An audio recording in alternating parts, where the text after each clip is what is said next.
suatu kehormatan Prof bisa hadir di ruangan 519.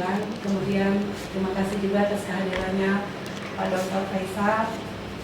Kali ini kita akan melakukan presentasi dalam rangka Konferensi Nasional Pasca Sarjana Teknik Sipil. Bapak Ibu, dalam kesempatan kali ini kita akan melakukan presentasi dari 3 presenter, yaitu Pak Makmun Thohir. Yang pertama nanti dengan judul optimalisasi SPAM ya, Perkotaan Purwokerto melalui pemanfaatan mata air lirik di Desa Karangsalam, Kecamatan Baturaden. Kemudian presenter kedua yaitu Ibu Nita Widya Khairi Nisa Rustawa. Mudah-mudahan nggak salah ya nyebut namanya. Judul beliau adalah pemodelan alternatif proteksi dari gerusan lokal berdasarkan data stratifikasi tanah. Lalu yang ketiga, R. Hari Yuliandra dengan judul membangun kerangka kerja konseptual manajemen ketangguhan sistem penyediaan air minum SPAM terhadap banjir. Baik Bapak Ibu, dalam pelaksanaan konferensi kali ini kita akan dihadiri juga oleh juri, yaitu Bapak Dr. Faisal Rahmat. Bapak Ibu, dalam pelaksanaannya waktu yang akan diberikan itu selama 10 menit ya. Kemudian nanti dilanjutkan 10 menit juga untuk tanya jawab. Lalu saya akan mengingatkan Bapak Ibu 3 menit ya sebelum berakhirnya waktu agar Bapak Ibu bisa melakukan presentasi tuntas dan sesuai dengan menit yang disediakan. Baik, sebelumnya perkenalkan, oh ya saya lupa ya tadi. Saya moderatornya, nama saya Ika Sari Damayanti Sebayang, salam kenal Bapak Ibu.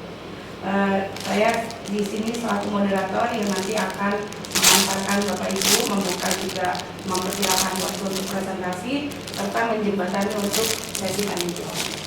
Demikian saya sampaikan, terima kasih. Kita akan mulai untuk presenter yang pertama. Monggo silakan Pak Makmun Thohir. Sebentar Pak, operatornya akan share screen dulu. Itu ya ini ya.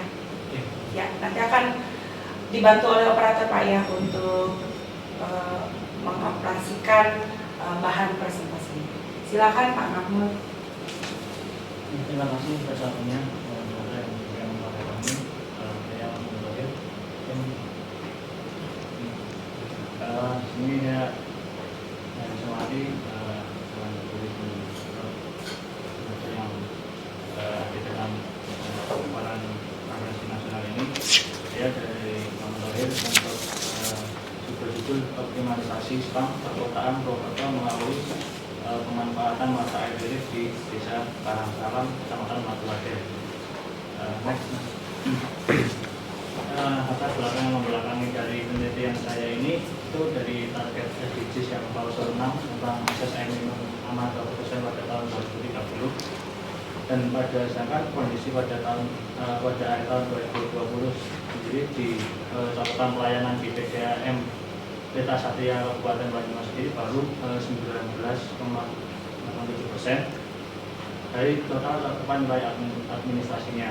Sedangkan untuk di cabang SPAM Perkotaan Purwokerto itu ada sistem talang yang pada akhir tahun 2023 ini akan masa pemakaiannya akan habis karena mata air tidak akan digunakan lagi karena habis masa kontrak dengan pihak swasta.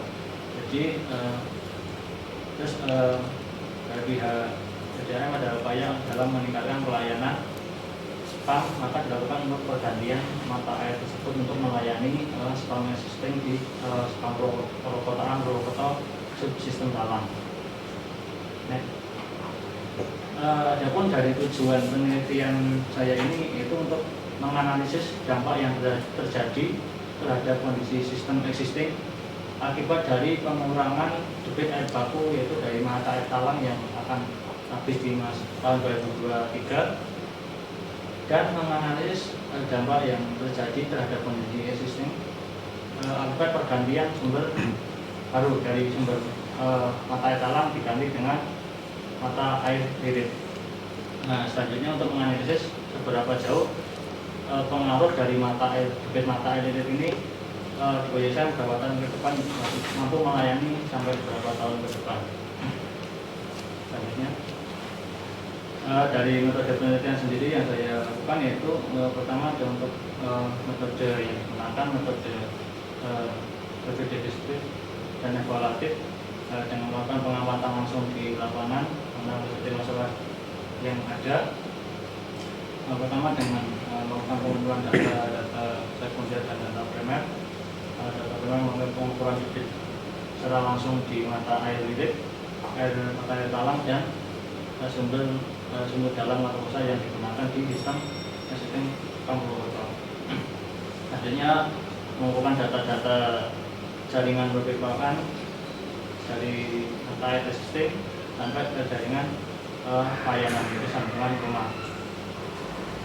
Selanjutnya metode yang digunakan itu metode survei detektif, dan selanjutnya setelah data terkumpul dilakukan pengolahan data pertama dengan memproyeksikan jumlah penduduk di cakupan pelayanan wilayah Spam Purwokerto Subsukun Talang, kemudian memproyeksikan kebutuhan air sesuai proyeksi penduduk.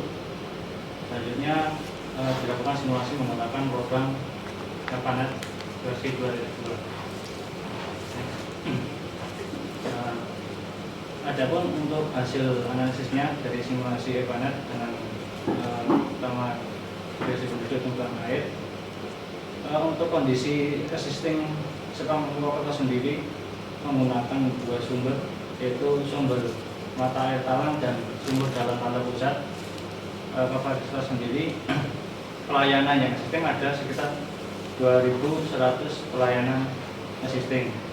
Dari dua sumber tersebut,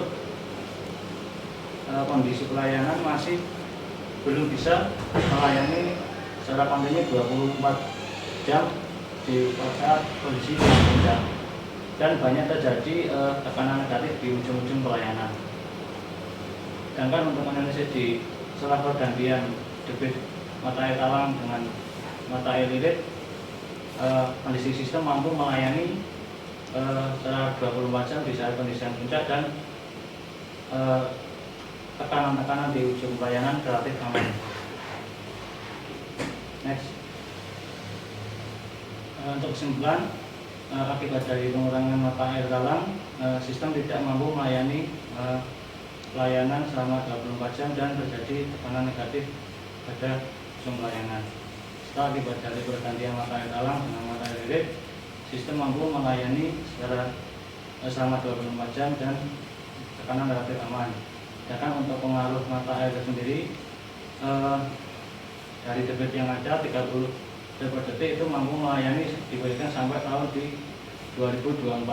Jadi selanjutnya di tahun 2025 dari PDAM harus menyediakan sumber baru untuk melayani pelayanan, cakupan pelayanan secara optimal, yaitu secara kualitas, kuantitas, kontinuitas, dan keterjangkauan. Ini dalam pembahasan penelitian saya tidak membahas masalah kualitas karena sudah dianggap dalat itu sudah memenuhi persyaratan standar yang ada, dan untuk faktor keterjangkauannya ini bisa dilakukan untuk kajian berikutnya. Mungkin materi yang bisa saya sampaikan demikian. Terima kasih. Mungkin kembalikan ke saudara. Ya, terima kasih Pak Makmun Toyib. Kita masih bersisa 5 menit lagi. Baik, untuk selanjutnya kita lanjutkan dengan sesi tanya jawab ya Pak ya. Mungkin saya lempar ke para audiens dari Pak Yuriko, Faisal, monggo silakan. Silakan Pak. Boleh saya tanya? Silakan Pak. Terima kasih saya juga supaya ngomongnya jelas. Kenapa? Mikrofon. Oh, harus pakai ini. Oke, baik. Terima kasih. Ini topik yang menarik ya, yaitu tentang masalah nyata ini ya, di lapangan bahwa di PDAM Kabupaten. Kalau PDAM Kabupaten bayangan saya itu kan ada macam-macam sistem kecil-kecil nyebar gitu ya di ibu kota kecamatan. Tapi kota Banyumas sendiri memang Purwokerto termasuk bagian dari ini atau tidak? Purwokerto termasuk bagian dari Banyumas, Bro. Dari Banyumas ya. Nah, jadi karena belum statusnya kan bukan sebagai kota Purwokerto gitu kan, tapi bahwa itu sebagai ibu kota dari Kabupaten Banyumas gitu kan. Iya. Sedangkan sistem ini kan hanya di salah satu bagian saja ya. Subsistem saja gitu. Yang semula mendapatkan air dari mata air Talang, sekarang mau digantikan oleh mata air Lirip itu. Nah, yang menarik perhatian saya itu pertama itu tentang kontrak dengan swasta. Itu ceritanya gimana itu? Kok bisa PDAM kontrak penggunaan mata air dengan swasta? Untuk misalnya karena posisi status lahan di sana itu gini, Prof. Jadi ceritanya kayak status lahan hak milik orang kan banyak yang di daerah itu bahwa mata air itu di klaim miliknya sendiri. Ketika itu berada di wilayah hak miliknya tanah tersebut. Jadi ada perjanjian dengan itu. Jadi masa penggunaannya mungkin dibolehkan hanya menggunakan sampai tahun 2023. Jadi ada klaim bahwa itu kalau mata air itu jika milik pribadi itu. Ini kalau menurut pandangan saya konsep yang salah dan kita harus koreksi. Kenapa? Karena ini dari Undang-Undang Dasar sendiri kan dikatakan bumi, air dan kekayaan alam yang terkandung di dalamnya dikuasai oleh negara dan dipergunakan untuk sebesar-besarnya kemakmuran rakyat. Nah, berdasarkan pasal 33 itulah kemudian kita turunkan Undang-Undang Nomor 17 tahun 2019 tentang sumber daya air, yaitu adalah bagaimana negara itu menguasai sumber daya air. Karena sebelumnya itu kan undang-undang yang nomor 7 tahun 2004 aja yang menurut kami sudah cukup baik, itu aja kan digugat di MK dengan tuduhan swastanisasi, privatisasi atau apapun gitu kan. Itu. Nah, tapi bahwa di lapangan ada praktek semacam ini menurut saya masalah serius. Ya, ini tentang kontrak gitu. Jadi harusnya yang memberi izin untuk penggunaan air, sumber daya air itu adalah pemerintah. Dalam hal ini adalah diwakili oleh katakanlah Balai Wilayah Sungai Serayu mestinya kan di daerah sana gitu kan. Seperti itu gitu.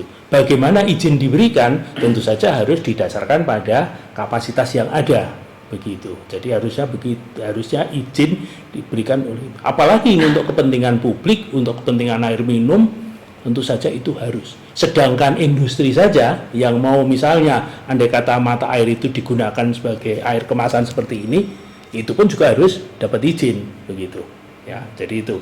Bedanya kalau untuk katakanlah kepentingan publik, tapi kalau kemudian PDAM memang kemudian juga dikategorikan sebagai usaha juga sih, artinya bagi yang mendapat izin memang ada kewajiban juga untuk membayar BJPSDA, biaya jasa pengelolaan sumber daya air gitu ya. Itu. Jadi ini untuk saya ketika membaca ini memang tanda tanya begitu. Sesuatu yang menurut saya harus dikoreksi gitu ya. Itu yang pertama itu. Nah, sekarang ke urusan teknisnya. Ketika itu kita mau pindahkan, andai kata ini betul dilakukan gitu kan, lalu kan pertanyaannya lokasinya di mana, jadi yang lama ini di mana, berapa jauh dari tempat distribusi, yang baru ini ada di mana, di jarak berapa, di elevasi berapa gitu kan. Nah, informasi itu kok kayaknya penting untuk kita ketahui gitu ya. Silakan. Terima kasih, Bro. Untuk kondisi mesin sendiri itu untuk mata air Talang sendiri untuk dari sumber mata air ke distribusi hanya sekitar 400 meter, Bro. Jadi pipa transmisinya menggunakan pipa GIP itu hanya 400 meter. dan sumur dalam kantor pusat juga berjarak sekitar 200 meter ke wilayah distribusi. Sedangkan untuk mata air pergantian ini, mata air di Desa Karangsalam sendiri ini masih berjarak 6 km. Jauh ya. 6 km dari wilayah distribusinya, sehingga untuk pengembangannya memerlukan pembangunan pipa transmisi, juga reservoir dan pipa distribusi untuk sampai ke pelayanan. Jadi nanti dimasukkan ke Yona Bonfilnya sama di Yona Greenfield untuk pengembangan wilayah cakupannya, Bro. Ya. Nah, secara sistem pengalirannya sendiri dari mata air Tawang ke pelayanan masih bisa gravitasi, sedangkan untuk yang di well sumber dalam kantor pusat melakukan pemompaan yang tidak bisa mencakupi untuk seluruh pelayanan di administrasi di sistem Tawang sendiri. Sehingga untuk dari mata air lirik masih bisa menggunakan sistem gravitasi karena beda tinggi yang masih ada sekitar 100 meter. Ya. Tapi bahwa itu nanti menurut analisa kan hanya mampu untuk sampai tahun 2024 ya? Iya, Bro. Nah ini kan sangat pendek gitu ya.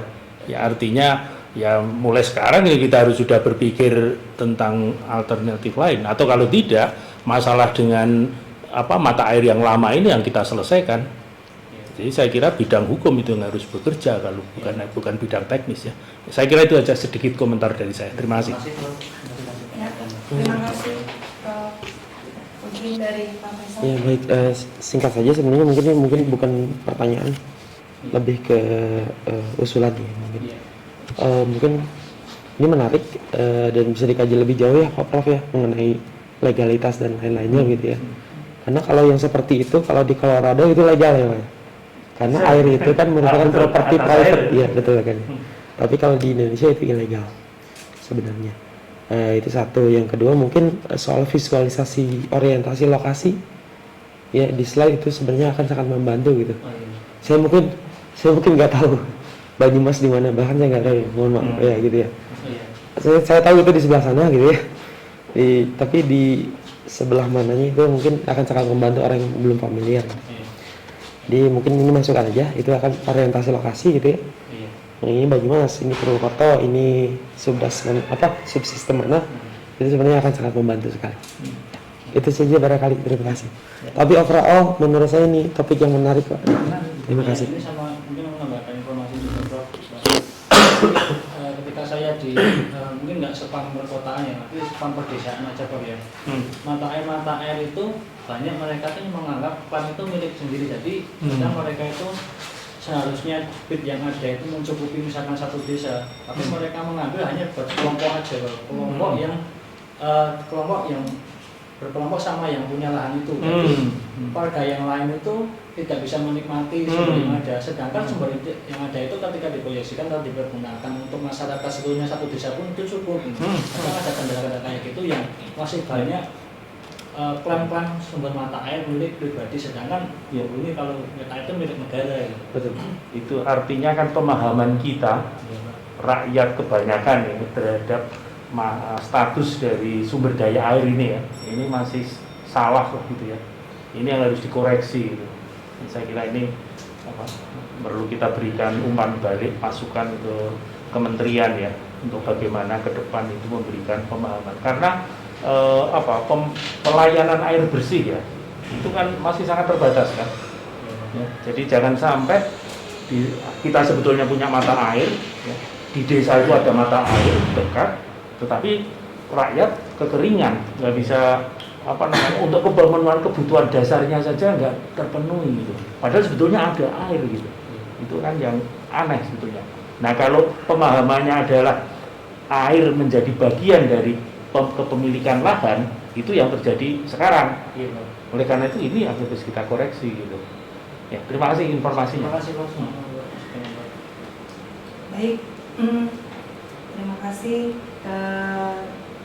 atas pertanyaan yang men-trigger kita semua ya Bapak Ibu, dari Prof. Triweko dan juga dari Pak Faisal. Mungkin yang bisa saya simpulkan adalah yang highlight-nya tadi, bahwa kepemilikan air dan lahan itu pemahaman yang sepertinya perlu diluruskan, dan saya rasa saya sepakat dengan Prof. Triweko, mungkin ini juga jadi PR tambahan buat kementerian ya Prof ya, untuk bisa membuat suatu program sehingga pemahaman stakeholders juga, termasuk yang memberi izin dan mengelola dari keairan itu memang bisa jelas ya, dan juga masyarakat juga jelas kaitannya dengan kepemilikan sumber air dan juga apakah itu masuk ke dalam kepemilikan lahan gitu ya. Baik, terima kasih Pak Mahmud Thohir. Untuk selanjutnya kita akan lanjutkan presenter kedua oleh Ibu Nita Widya Khairinisa Rustawa. Dipersilakan, waktunya 10 menit ya Bu, kan akan saya remind kalau sudah 3 menit mau berakhir. Silakan. Terima kasih atas kesempatannya. Saya izin melepaskan naskah. Bismillahirrahmanirrahim. Assalamualaikum warahmatullahi wabarakatuh. Salam. Pertama-tama saya ucapkan terima kasih kepada seluruh partisipan yang telah hadir pada kesempatan ini. Saya akan nama saya Nita Widya Khairinisa Rustawa, izin memaparkan materi dengan judul pemodelan alternatif proteksi dari jurusan lokal berdasarkan data sertifikasi tanah untuk studi kasus pada pilar jembatan Batu Jajar. Adapun penelitian ini juga diikut sertai oleh pembimbing tesis saya, yaitu oleh Bapak Insinyur Iskandar MP, kemudian Bapak Dr. Insinyur Bambang Setio Budiarto MSc, dan juga Bapak Dr. Agus Dwiadi MP. Nah, sebagian besar kasus keruntuhan jembatan khususnya yang melintasi sungai di belahan bumi atau di beberapa negara itu terjadi akibat gurusan. Dapat kita lihat pada grafik tersebut bahwa persentase kegagalan struktur jembatan akibat bencana alam itu sebesar 60% terjadi akibat gurusan. Hal ini lebih besar dibandingkan dengan beberapa bencana alam lainnya, yaitu seperti badai atau ledakan maupun gempa bumi. Nah, berikut merupakan beberapa contoh keruntuhan jembatan yang terjadi, dan alasan yang paling umum mengapa dapat terjadinya kegagalan jembatan selama banjir. Pertama yaitu biasanya terangkatnya fondasi oleh air, dan yang kedua yaitu gurusan ekstrim yang merusak fondasi. Nah, aliran yang terhalang oleh struktur air ini akan mengikis dasar sungai sehingga pilar-pilar tersebut menjadi lemah dalam kemampuannya menahan struktur. Lalu, bagaimana alternatif proteksi yang dapat meminimalisir gurusan secara optimal? Selanjutnya, ini merupakan peta lokasi dari jembatan Batu Jajar. Jembatan Batu Jajar ini terletak di ruas 104, yaitu Cimarembe Batu Jajar, 22,5 km Bandung, dengan bentang jembatan yaitu 150 meter. Panjang jembatan 150 meter dengan jumlah bentang 3. Jadi terdapat 2 pilar yang terletak di Sungai Citarum, aliran Sungai Citarum. Dengan rangka atas berupa jembatan Kalendar Hamilton yang saat ini hampir mencapai usia 40 tahun dan termasuk salah satu jembatan dari 37 jembatan Kalendar Hamilton yang akan diganti dengan skema kerjasama dengan badan usaha, pemerintah dengan badan usaha. Selanjutnya, ini merupakan siklus analisis gurusan yang saya coba plotkan dari beberapa penelitian sebelumnya, di mana fenomena gurusan dimulai dengan adanya fase vortex flow, yaitu pola gurusan yang terjadi di dasar sungai akibat aliran sungai yang terhalang oleh bangunan air. Nah, hal ini kemudian diteliti, yaitu menjadi faktor-faktor gurusan yang mempengaruhi kedalaman gurusan. Di antaranya seperti profil sungai, kemudian debit, bangunan air itu sendiri, kemudian material dasar sungai. Kemudian dari beberapa faktor gurusan tersebut, banyak beberapa penelitian yang mengangkat persamaan gurusan, baik berupa numerik, kemudian menggunakan lab, yaitu pemodelan statistik, kemudian matematis dengan menggunakan software, dan juga statistik. Saya temukan beberapa penelitian yang menggunakan hitungan seperti bilangan fuzzy ataupun Monte Carlo simulation untuk karena banyaknya faktor-faktor yang tidak bisa kita dapatkan dengan mudah gitu. Nah, kemudian acuan yang digunakan yaitu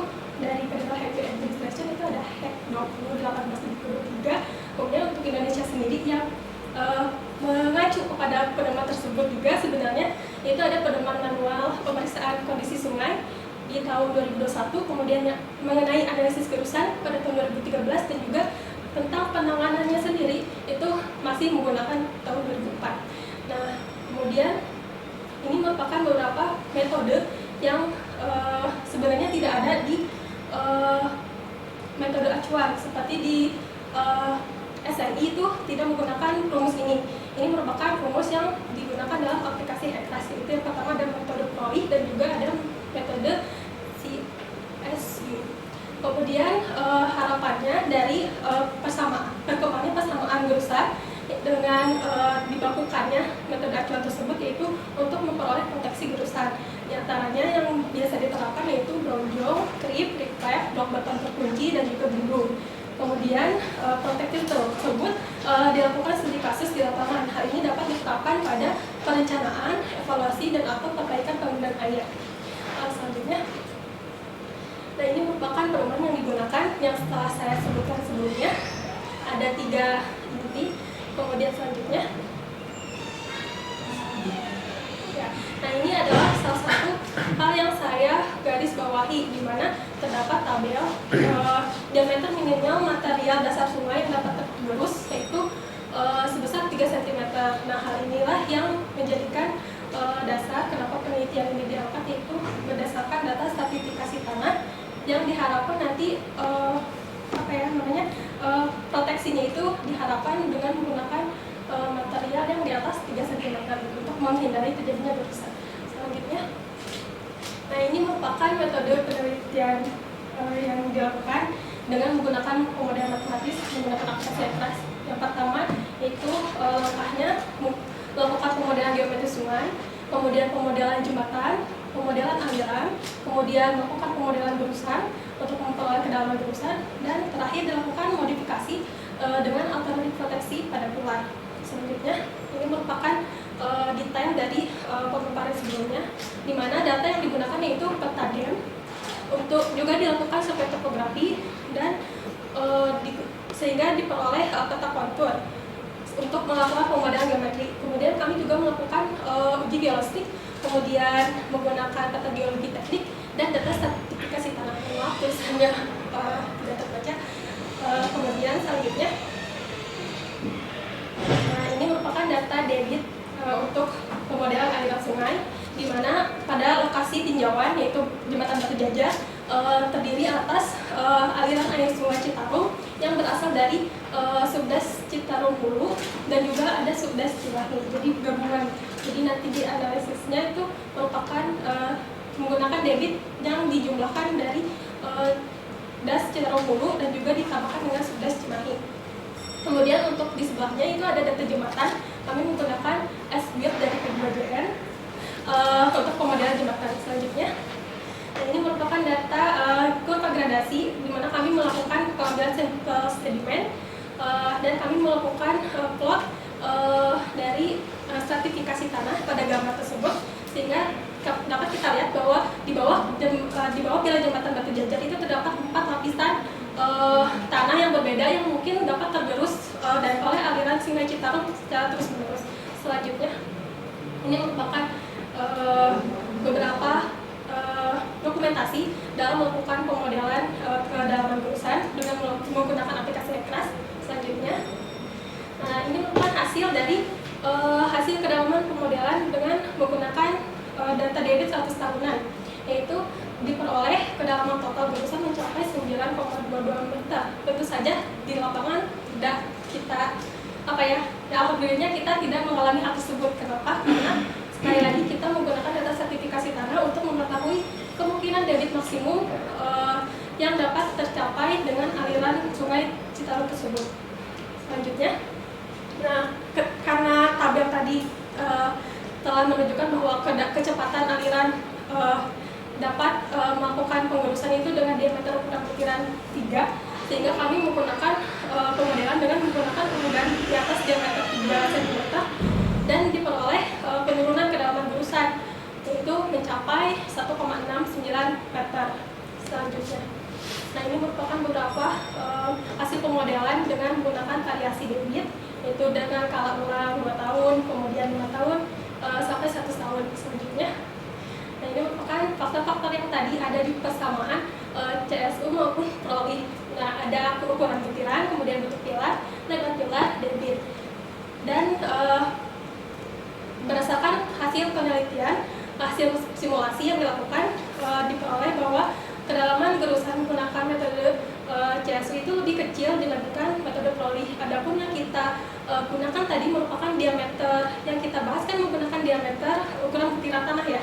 Nah, itu lebih lebih dapat ditunjukkan atau diperlihatkan melalui persamaan proli, di mana pada persamaan proli hanya menggunakan diameter 50, ukuran butiran 50% yang lolos gitu, sehingga dapat terlihat perbedaan dari diameter yang kecil akan menghasilkan gurusan yang dalam, dan kemudian diameter yang besar akan menghasilkan gurusan yang rendah selanjutnya. Untuk kesimpulan, kedalaman gerusan maksimum diperoleh mencapai 9,22 meter itu berdasarkan 4 jenis tanah yang berbeda. Kemudian pemodelan alternatif proteksi dengan urugan di atas diameter 3 cm itu memperoleh dapat meminimalisir kedalaman gerusan sebesar 59,95%, dan berdasarkan perkiraan material tergerus dengan kecepatan aliran sebesar 3,59 meter per second itu diperoleh penurunan gerusan sedalam 1,7 meter. Demikian yang dapat saya sampaikan. Terima kasih atas kesempatannya. Assalamualaikum warahmatullahi wabarakatuh. Waalaikumsalam warahmatullahi wabarakatuh. Pas 10 menit. Baik, terima kasih. Selanjutnya untuk sesi tanya jawab kembali saya buka untuk kedua panelis. Silakan Prof. Oke, terima kasih. Ini menarik. Kenapa? Karena tahun 1984, long time ago ya. Saya menulis tesis terkait dengan local scoring.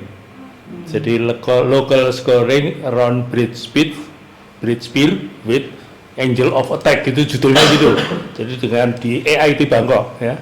Dan untuk itu saya bikin percobaan di Vlum, itu di kebetulan laboratorium hidrolikanya yang di AIT waktu itu, di mata saya itu luar biasa.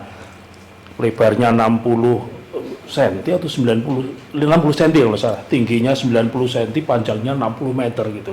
Lalu saya bikin model kan.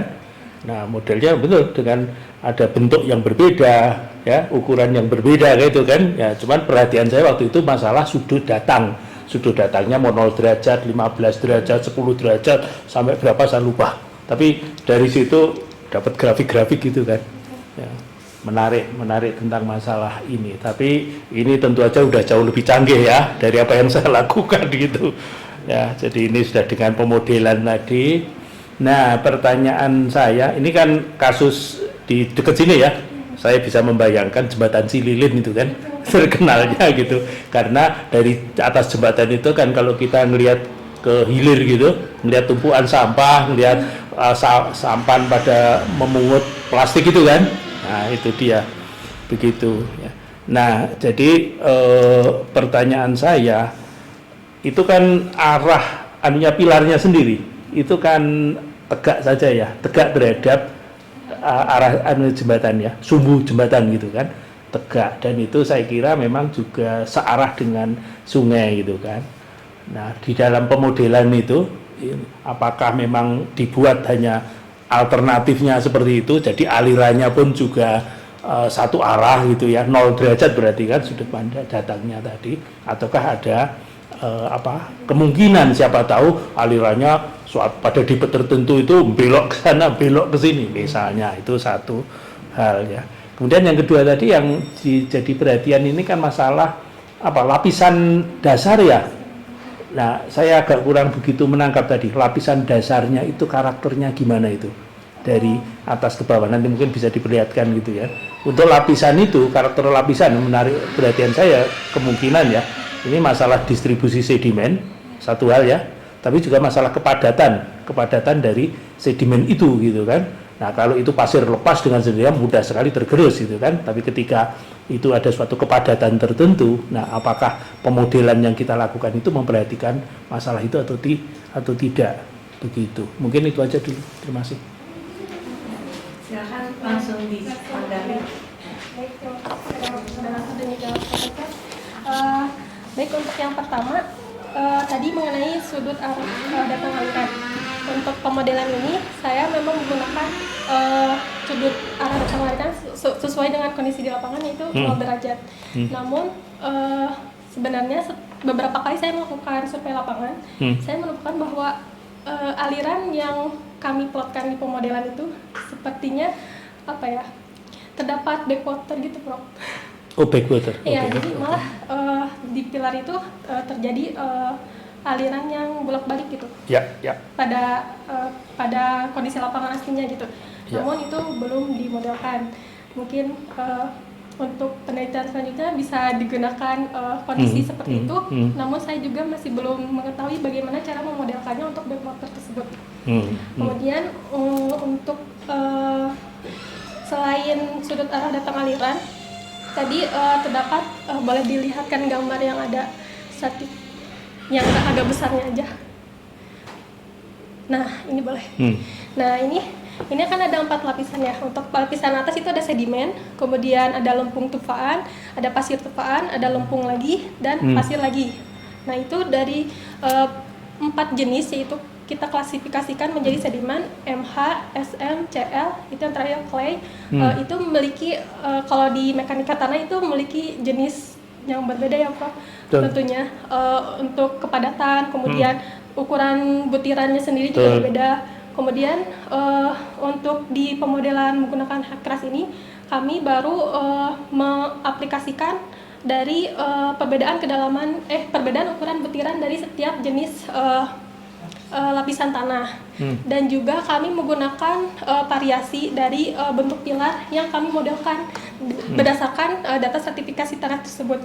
Jadi untuk lapisan atas kita lihat aliran sungai kemungkinan akan menabrak pilarnya, sehingga pada dimensi jembatan yang digunakan untuk pemodelan di lapisan sedimen itu kami menggunakan lebar pilar yang kami masukkan ke pemodelan. Kemudian untuk di lapisan lempung tupaan itu kemungkinan jika kedalaman ini kan terdapat tebal lapisan ya, tebal lapisan berdasarkan data geolistrik, kemudian ada juga hasil kedalaman gerusan, di mana misalkan sedimen dengan lapisan 1,2 meter tersebut jika kita lakukan pemodelan itu dapat mencapai 4 meteran, sehingga kami mengasumsikan bahwa gerusan tersebut mungkin dapat terus terjadi ke lapisan di bawah sedimen tersebut, sehingga pemodelan masih dilakukan di lapisan lempung tupaan, dan pada pemodelan di lapisan tersebut digunakan lebar dari pile cap sesuai dengan kondisi di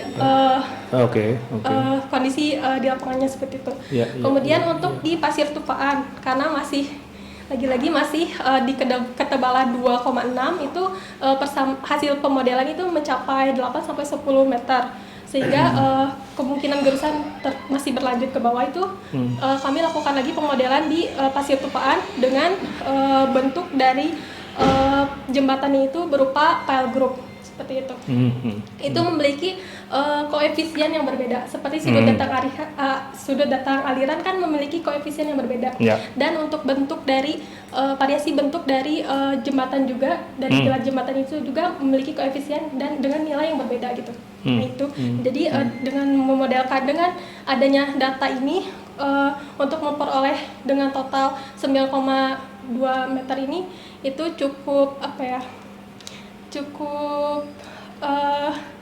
dapat kita katakan semakin kita memperoleh data itu semakin tingkat pendekatan dengan aslinya itu kemungkinan besar sama gitu. Namun sekali lagi hal ini masih banyak faktor-faktor lain yang mempengaruhi gerusan ini, sehingga untuk preventive maintenance yang nantinya mungkin diaplikasikan di lapangan itu belum tentu jangan menggunakan hasil penelitian ini saja gitu. Banyak juga aspek lainnya yang perlu diperhatikan. Kalau tentang bentuk lubang gerusan itu, ini gambar output dari komputer atau dibuat? Dibuat sendiri. Oh, dibuat ya? Iya. Dari sana hanya menghasilkan kedalamannya? Hanya kedalaman saja. Kalau untuk Nah itu kekurangannya menggunakan hekras yang saya Iya. rasakan itu untuk kedalaman itu memang hanya ada angka dan sama di kedua pilar jembatannya, di pilarnya sama. Namun untuk di lapangannya kan biasanya gerusan itu memanjang ya Prof. Ya. Itu dari panjang dari ke pinggir dan juga searah aliran itu belum terdeteksi dengan penguatan software. Seingat saya ya, terjadinya gerusan itu kalau ini pilarnya gitu kan ada aliran sini, tentu saja aliran yang deras ya, nabrak ke situ, karena nabrak dia kemudian turun, karena turun dia menggerus ya, kemudian terjadilah aliran sekunder yang mengelilingi ke si samping itu kan, kanan kiri gitu kan. Nah, tapi pasir yang tergerus di sini itu kan kemudian akan mengendap di sebelah hilir gitu ya, sehingga dalam hal bentuk ini dugaan saya gerusan itu akan terdalam itu pada bagian depan hulu dari pilar, sedangkan bagian hilir sana bahkan akan terjadi pengendapan. Itu sih seingat saya apa yang saya pernah pelajari dulu gitu ya. Dan untuk sedimen maupun untuk sedimen dan kepadatan di lapisan tanah pada pemuda ini itu belum dilakukan. Oh, tapi tadi kalau dikatakan ini kan tahu sampai kedalaman ini adalah pasir apa itu tupaan, kemudian ini lempung gitu kan. Ya jelas itu kan apa namanya distribusi sedimennya beda, kemudian kepadatannya berbeda, atau kalau tidak di lempung itu kan ada tambahan apa lagi itu? Kohesi apa? Kohesivitas misalnya kan seperti itu. Itu di dalam pemodelan yang ada diperhitungkan nggak? Nah itu untuk penelitian ini belum di dalam modelnya pakai apa? Kalau di dalam Hekras? model menggunakan hekras ada menggunakan tools lain itu. Iya, bukannya tinggal dimasukkan misalnya. Saya nggak tahu sih detailnya Bisa, gimana, bisa, tapi Prof. maksud saya ya aspek-aspek itu yang kemudian perlu ya. Ya oke, saya kira itu aja dari saya. Ya sukses deh. Terima kasih banyak. Terima kasih. Silakan Pak Faisal. Sip, singkat aja mungkin ya.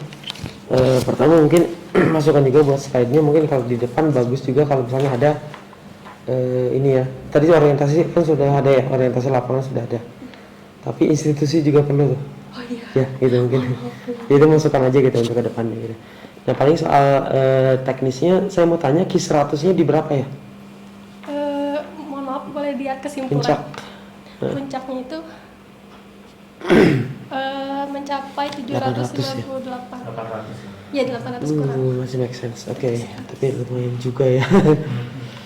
Ya, ngeri juga ya datang segitu ya. 800. Terus kemudian ya berarti ini satu dimensi ya atau dua dimensi? Masih satu dimensi. Jadi baru sampai ke kedalaman total saja gitu ya. Oke. Ya paling sama juga masukannya seperti yang Pak Prof tadi. Mungkin kalau kedepannya bisa dalam dua dimensi gitu ya, itu akan mungkin lebih terlihat. Karena kan PR-nya beda ya ukurannya gitu ya. PR-nya beda ukurannya, jadi mungkin perilaku gurusannya juga beda. Nah itu mungkin di antara software yang recommended untuk dipergunakan itu mungkin Flow 3D. Flow 3D ya gitu ya. Ya mungkin meskipun itu agak mahal, tapi ya mungkin ada resources-nya di mana ya gitu ya.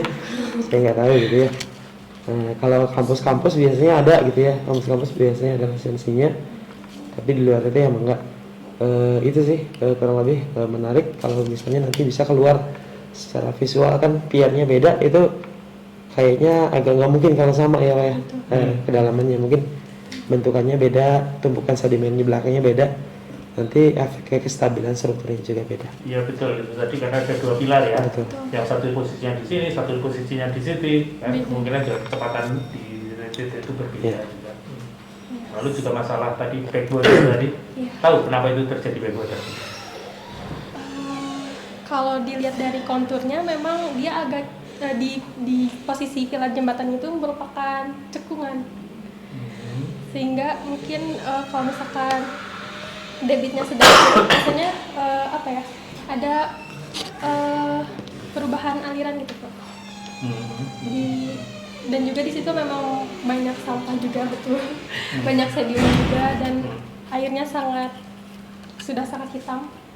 Nah, jadi ini mungkin banyak faktor yang mempengaruhi itu. Namun kalau untuk backwater sendiri karena itu waduk ya, menuju waduk, saya kurang yakin kalau itu dipengaruhi oleh aktivitas di bawahnya.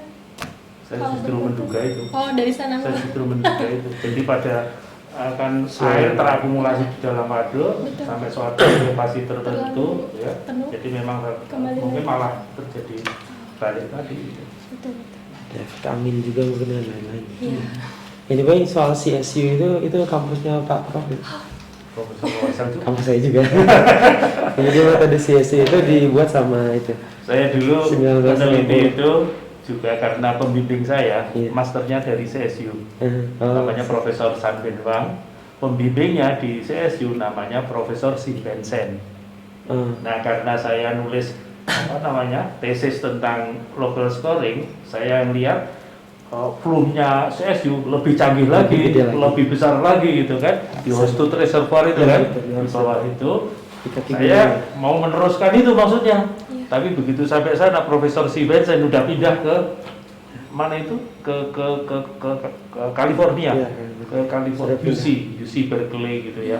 Akhirnya saya ganti topik di urusan manajemen sumber daya air. Ya, tapi itu kampus kami kebetulan.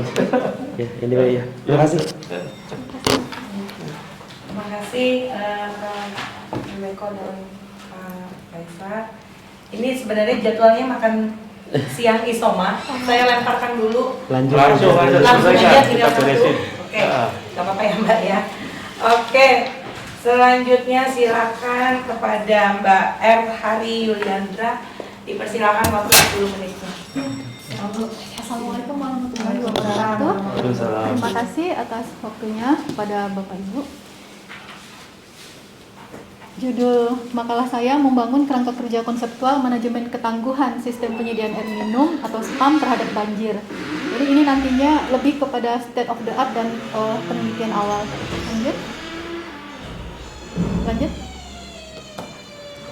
Mungkin sebagian dari kita masih belum familiar dengan apa itu resiliensi. Resiliensi atau ketangguhan ini merupakan kemampuan dari sistem untuk memberikan layanan minimum terhadap gangguan dan kembali beroperasi dengan cepat. Menurut peneliti yang lain, resiliensi ini adalah kapasitas untuk menyerap tekanan eksternal seperti non-stationary factor seperti perubahan iklim atau tata guna lahan dengan tetap mempertahankan fungsinya. Jadi paradigma dari ketangguhan ini merupakan pengakuan terhadap sistem yang kompleks dengan menganggap bahwa kegagalan akibat bencana itu tidak dapat dihindari. Jadi sistem harus menerima. Lanjut. Latar belakang dari penelitian saya ini karena SPAM ini merupakan infrastruktur kritis.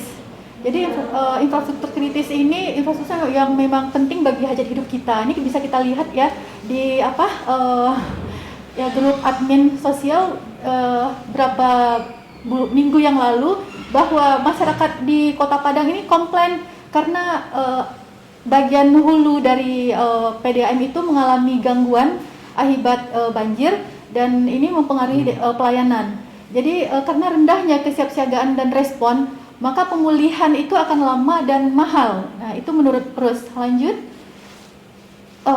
Adapun latar belakang dari penelitian ini adalah arah kebijakan internasional saat ini itu sudah mulai memfokuskan kepada infrastruktur kritis.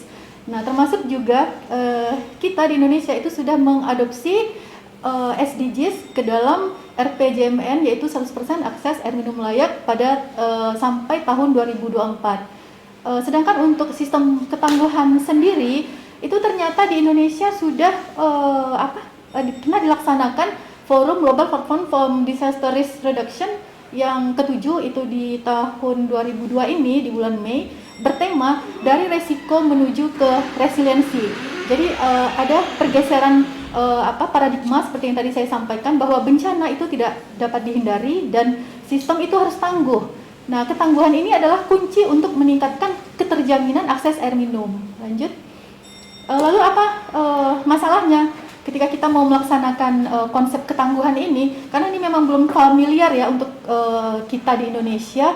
Pertama, karena penelitian sendiri yang ada di internasional itu lebih kepada kinerja dari komponen sistem penyediaan air minumnya. Sedangkan ketangguhan itu sendiri merupakan kinerja dari seluruh sistem yang saling ketergantungan antar komponennya dan juga ketergantungan dengan infrastruktur kritis lainnya seperti listrik, dan bisa jadi akses jalan juga. Dan yang kedua itu karena kurangnya data kuantitatif. Jadi data kuantitatif ini menghambat kita untuk melakukan penelitian yang lebih intens terhadap instrumen ketangguhan spam ini. Nah, kemudian penelitian ketangguhan infrastruktur kritis di negara berkembang ini juga masih jarang. Beda kalau saya lihat di luar negeri itu sudah cukup banyak ya penelitian tentang ketangguhan infrastruktur kritis ini. Lanjut. Lalu bagaimana solusinya?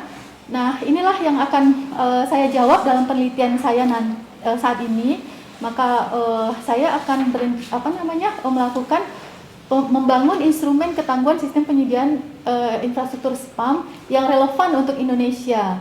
Lalu permasalahan terhadap keterbatasan data nantinya akan dilakukan dengan pendekatan kualitatif. Pendekatan kualitatif ini nantinya membangun kerangka konseptual yang saat ini saya presentasikan, dan nantinya untuk penelitian selanjutnya adalah membangun indeks semi kuantitatif melalui penilaian dari para expert.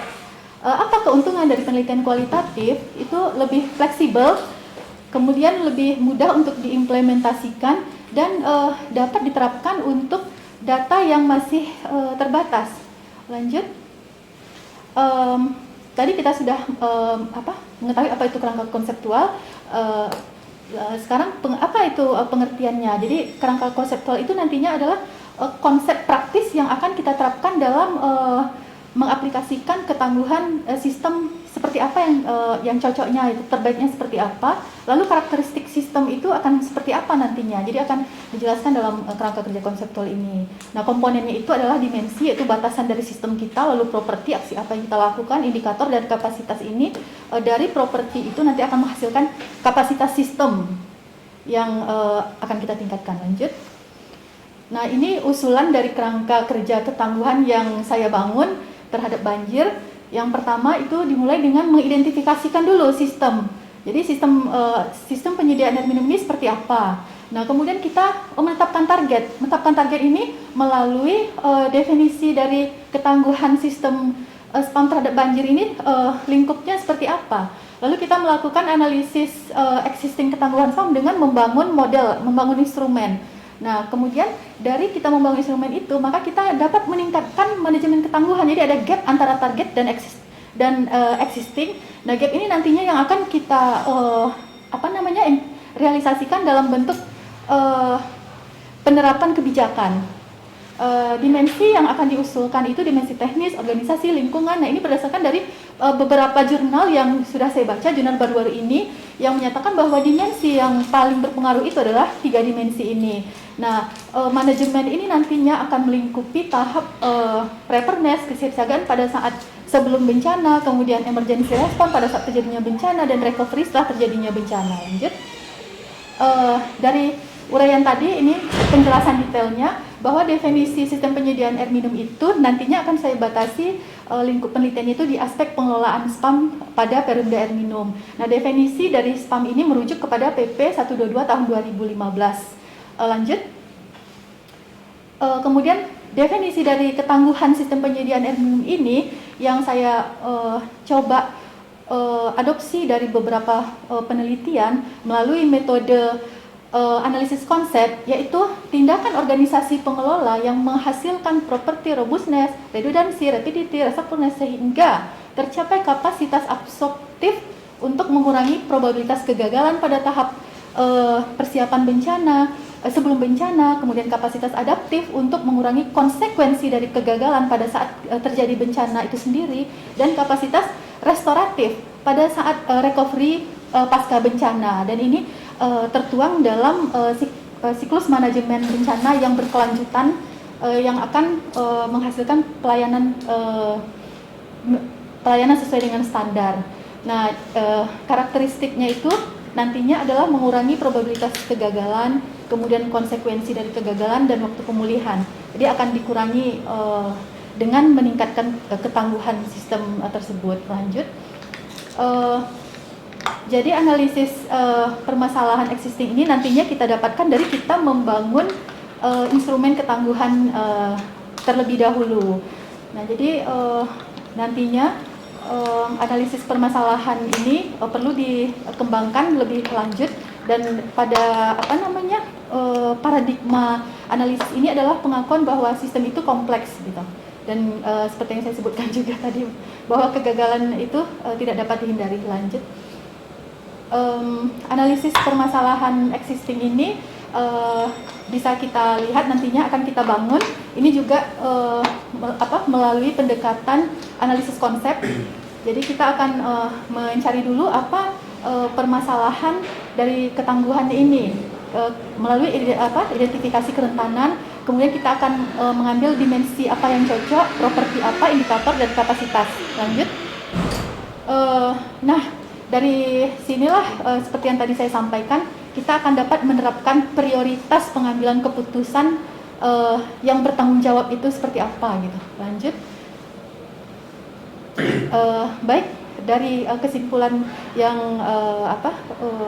dapat kita ambil bahwa spam itu infrastruktur kritis, kemudian pemulihannya itu membutuhkan waktu, sehingga perlu kita udah mulai aware untuk membangun instrumen ketangguhan spam ini gitu. Dan nantinya instrumen ini akan berguna dalam pengambilan keputusan yang bertanggung jawab berbasis prioritas, alokasi sumber daya dan penganggaran yang tepat. Lanjut. Maka rekomendasi untuk penelitian selanjutnya adalah perlu pendekatan kualitatif, kemudian untuk di Indonesia sendiri itu perlu kita kembangkan dengan menggunakan prioritas dimensi yang kita teliti itu adalah dimensi teknis, organisasi, dan lingkungan. Demikian yang dapat saya sampaikan. Mohon maaf jika ada salah kata. Wabillahi taufiq wal hidayah. Wassalamualaikum warahmatullahi wabarakatuh. Waalaikumsalam warahmatullahi wabarakatuh. Ya, pas menit ya, Mbak. Baik, selanjutnya langsung saya lempar ke Pak Prof. Triweko dan juga Pak Faisal. Silakan Pak. Itu kaitan antara spam dengan banjir, bisa dijelaskan itu ketika terjadi banjir apa itu pengaruhnya terhadap spam? Itu lebih ke infrastruktur di bagian hulu. Jadi infrastruktur di bagian hulu dekat dengan sungai seperti intek, kemudian pipa transmisi, dan itu pada saat terjadi hujan di hulu akan merusak infrastruktur kritis yang ada di bagian hulu itu, Pak. Jadi bisa dikatakan intek dan pipa transmisi itu merupakan bangunan hidrologi. Jadi bangunan hidrologi bisa jika suatu wilayah itu dekat dengan zona banjir akan terdampak. Oh, oke. Tapi maksud saya dalam hal ini itu saya membayangkan sumber air bakunya itu dari sungai. Iya, dari betul, sungai. Ya? Iya, Pak, dari air permukaan. Nah, kemudian sekarang ketika terjadi banjir, persoalannya apakah bangunan inteknya yang rusak sehingga dia tidak bisa ngambil air dari sungai? Ya. Dengan demikian kan mati ya, sistem jaringan terganggu total gitu kan. Gitu. Ataukah ketika banjir terjadi kandungan sedimen yang sangat tinggi misalnya, dan itu berarti proses pengolahan airnya menjadi terganggu, hasil olahannya mungkin tidak sejernih, tidak memenuhi syarat sebagai air minum misalnya. Itu yang mana itu kira-kira? Bisa dua-duanya, Pak. Jadi ada namanya dampak langsung dan dampak tidak langsung. Dampak langsung itu merusak secara langsung ketika terjadi banjir, maka intek akan terganggu, pipa transmisi akan patah dan hanyut. Sedangkan dampak tidak langsungnya lebih ke kualitas gitu. Kualitas airnya, jadi sedimentasi sehingga akan menurunkan kualitas air dan akan mempengaruhi produksi air di WTP seperti itu, Pak. Jadi saya kira topik menarik, bahkan mungkin sekarang untuk dalam rangka tesisnya itu apa? Disertasi. Oh ya udah kalau betul disertasi. Nah kalau disertasi malah saran saya begini, jangan terhenti di kerangka konseptual. Iya, Pak. Harus ke kerangka teoritis. Dalam arti sebetulnya ketika itu terjadi, lalu apa sebetulnya ya pengaruhnya, variabel-variabel apa ini yang kemudian mempengaruhi pada setiap tahap itu tadi. Dan dari sana kan kemudian bagaimana kita bisa katakanlah memperkirakan tadi resiko tadi di setiap tahap itu. Jadi pada aspek ini dan risiko apa saja yang mungkin memang mulai dengan yang kualitatif seperti itu ya. Tadi Pak Andreas kan nyebutin juga masalah itu kan, masalah manajemen risiko atau apa tadi gitu ya. Iya, Pak. Tapi maksud saya setelah kerangka konseptual ini kalau saya biarkan di kerangka teoritis agar kemudian di dalam penelitiannya memang lebih lagi ya. Kita kalau bisa kita dengan mengukur risiko-risiko itu tadi itu akan lebih mudah menjelaskan ya. Iya, Pak. Untuk mempertahankan disertasinya gitu. Ini Saya masih kira awal, Pak. itu dia makanya karena masih awal ini topik yang menarik ya. Ini saran saja untuk Iya, Pak. pengembangan. Terima kasih, Pak. Ya, Iya, terima kasih. Terima kasih. Faisal, silakan. Ya, kalau saya singkat aja sebenarnya biasa masukkan visualisasi di awal institusi itu perlu ya. Jadi biar dari analis ke promosi juga gitu ya. Orientasi lokasi perlu juga gitu ya. Karena meskipun ini bisa berlaku untuk dimanapun, tapi kan mungkin ibu mengambil lokasi spesifik ya karena Iya. data-data. Yang kedua saya mau konfirmasi artinya failure itu tidak hanya dari banjir ya berarti bisa Iya. failure apa saja Bisa. di konsep itu apa di kerangka ini gitu Iya, ya. bisa. Mau gempa mau apapun gitu kan. Apakah kedepannya nanti arahnya itu akan melihat pada multifaktor hazard gitu ya? Apakah akan ke sana atau hanya pada banjir saja? Spesifik, Pak. Ke banjir Spesifik hanya saja. banjir saja. Oke. Artinya mungkin kalau yang multiple hazard itu untuk pengembangan ke depan begitu. Mungkin bisa dipeliti selanjutnya. Peneliti selanjutnya. Out of scope ya. Waduh. Kuncinya di situ. Oke. Baik. Terima kasih.